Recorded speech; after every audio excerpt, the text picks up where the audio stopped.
Hello dudes, it's me Alanis10 here, back with another Wynncraft quest guide. Today we are taking a look at the ultimate weapon. It's a combat level minimum of 75, it's a long quest so do prepare for that. Speak to Dodegar Bandysnoot at those coordinates. We're gonna click to enable the quest tracker, and we're starting in Sinfras. We're gonna make our way through the western exit here, and walk into the light forest. So the path I suggest that you take is that we walk just sort of over to the forgery first, and then we'll take it from there.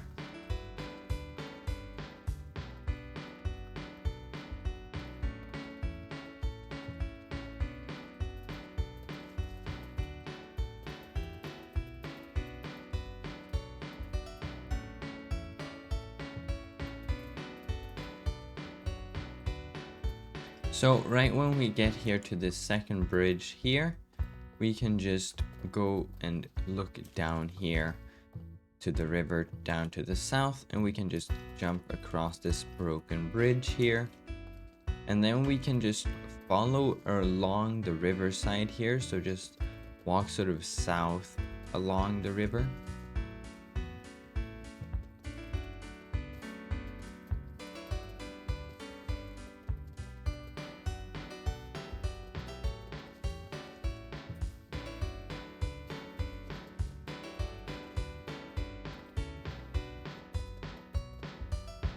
And then we can just continue past that bridge there, just walking along the river. Ooh, there's a messed up tree right there.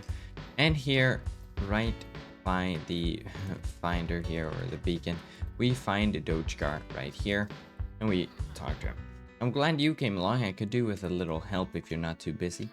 I'm Dodegar Bandysnoot, the world famous Hobbit swordsmith. Perhaps you've heard of me? No? Oh well, I've had this idea on how I can make the best weapon that the world has ever seen. But I need some help getting the special resources to make it. You'll help? Excellent. We shall gather enough resources to make one for each of us. So firstly, I need some living wood for the handle. One enchanted stick should be enough. The wood sprites located across the river to the west in a bee tree trunk have magical properties. The handle can then mold to the user's hand. One shouldn't be too hard to come across. I hope you're prepared. This will be your best quest yet. And then we should click to start it. And then we can just parkour across the lily pads across the river here to the west. And right here we find this tree trunk and these wood sprites that he was talking about. Now we need to sort of kill a few of them before we sort of get one drop. They will drop some other crafting ingredients and stuff, but we are looking for a wand textured item. So we're just gonna fight them or so until we get one. It can take a couple of minutes sometimes, but it doesn't take too long.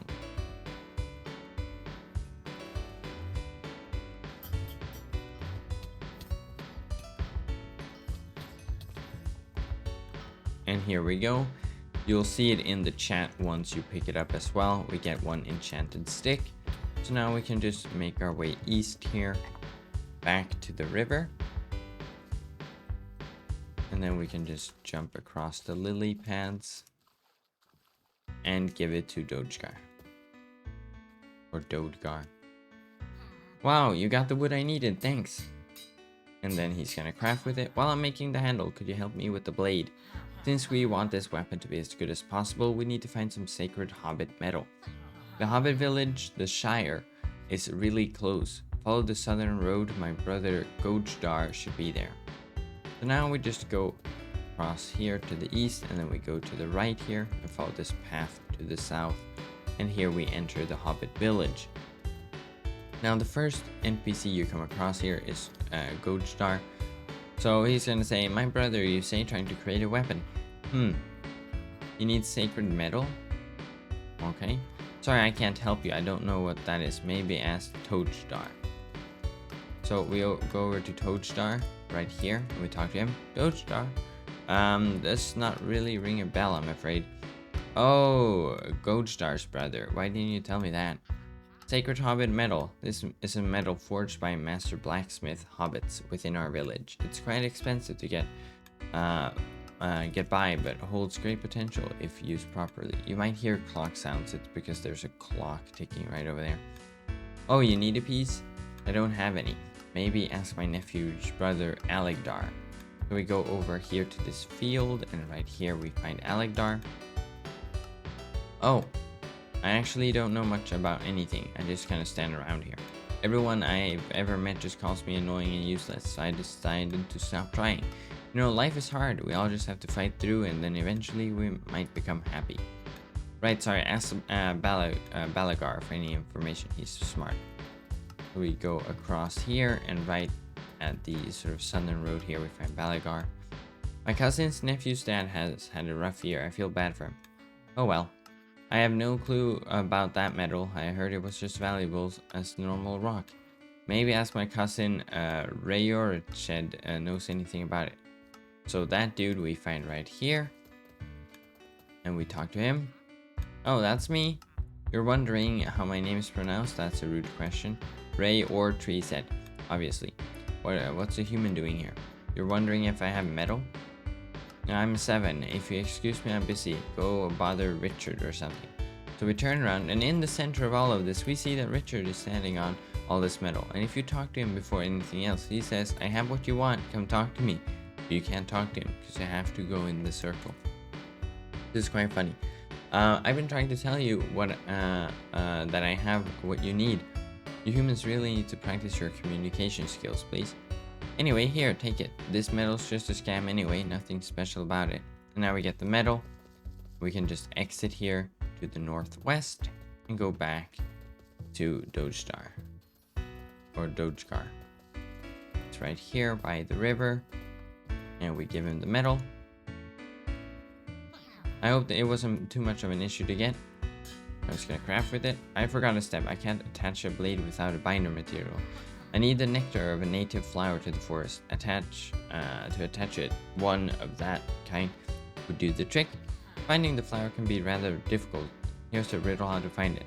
On the side of a hut hidden inside a hole, resting in a forest of light without plight, whatever that would mean. So basically, just go right next to his hut, and there's a little cave here, so we go down inside of it. And we go in here, and then we grab the flower. And then hold up, this feels way too easy.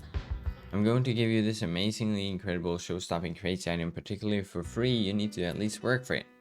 Give me that. Let me just...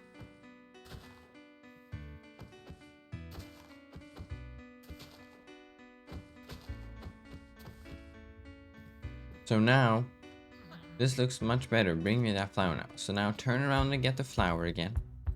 And then we need to do this little parkour that he made. And then we go out of the cave. And then here we are. We're back in the forest. And then we give it to Dodegar. Took you a while, did it not? And you crafts with it. It's starting to look pretty amazing. Just like it's supposed to, I'm sure. Maybe this will actually work out. Either way, last ingredient we need. So to finalize and apply some magical properties to this uniquely amazing item, we need something known as luster blood. The only known creature in the West, probably the whole world if I'm being frank, is known as the glow dust leaf beetle of the underworld. Not sure where that name came from. I happen to know that this beetle lives in a cave in the eastern ravine thingy. If you walk straight east, you will stumble upon it, I promise. No, almost forgot to mention, about 2,000 luster blood is probably enough. So we turn around. We face east here, you can see it over your hotbar. And then we just walk straight through the forest here. So just align yourself with sort of this sign or post, and then you just walk straight. We can see the tracker as well through the trees, but we just walk straight through here. And then we can drop down into this ravine. And then right here, we find a cave. And then we enter the cave. Just don't step any closer, I will be forced to obliterate you. Since when do beetles talk? And then we do this little parkour. And then here we find this beetle of the underworld. We fight it. And then we grab the crate of 2000 blood and we can just go through the exit. And now we spawned back here right outside of the Shire. You can just walk around this tree and then just walk west, and here we are. Here's Dodegar. The final component, it's finally here. Oh my Orpheon, do you see how it's glowing, sparkling, and radiating? You don't? Maybe you need glasses, Yumi. As promised, here you go. Always happy to practice the art of weapon creation. And there we go. The ultimate weapon quest completed. 450,000 experience points, 500 weaponsmithing and woodworking experience points, and then we get the ultimate weapon. Now this might look useless, but actually if you go back into the Shire, so we go back on the path and then we go south here. If we take this weapon and we go through here and then over to the east, right here we find this artifact merchant who will gladly buy it for 7 liquefied emeralds. So yeah, that's what you do with that. You are now rich. And yeah, thank you for watching this quest guide. I shall see you in the next one. Goodbye.